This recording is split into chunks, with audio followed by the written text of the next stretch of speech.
Hey guys varieties of bajjis செய்யலாமா? அதுக்கு நான் இன்றைக்கி எடுத்துருக்கிறது வந்து சக்தி மசாலா பஜ்ஜி போண்டா மிக்ஸு. ஸோ ஒரு ஹாஃப் பாக்கெட் எடுத்துக்கோங்க.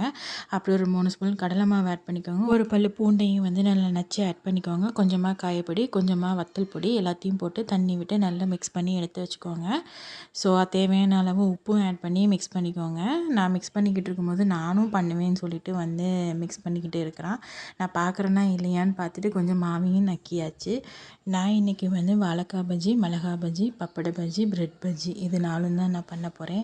எண்ணெய் நல்லா காஞ்சதுக்கப்புறம் எடுத்து வச்சுருக்கிற வெஜிடபிள்ஸை ஒவ்வொன்றா டிப் பண்ணி அதுக்குள்ளே போட்டு நல்லா பொரித்து எடுத்துக்கோங்க.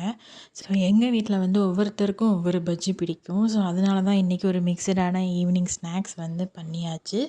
ஸோ உங்களுக்கு வந்து என்ன பஜ்ஜி பிடிக்கும்னு கமெண்டில் வந்து சொல்லுங்கள். அப்புறம் இது வந்து பப்பட பஜ்ஜி. ஸோ என் ஆரிக்குட்டிக்கு வந்து இந்த பப்பட பஜ்ஜி ரொம்ப பிடிக்கும். பப்படத்தை வந்து இந்த மாதிரி 2ஆ ஹாஃபாக கட் பண்ணி மாவில் டிப் பண்ணி பொரிச்சு எடுத்துட்டா நல்லா புசு புசுன்னு சூப்பராக வரும். அப்புறம் பிரெட் பேக்கெட்டில் 2 பிரெட்டு வந்து திரு திருன்னு முழிச்சிக்கிட்டு இருந்தது. ஸோ அதையும் மாவில் போட்டு பொரிச்சு எடுத்து சாப்பிட்டாச்சு. தேங்க்யூ.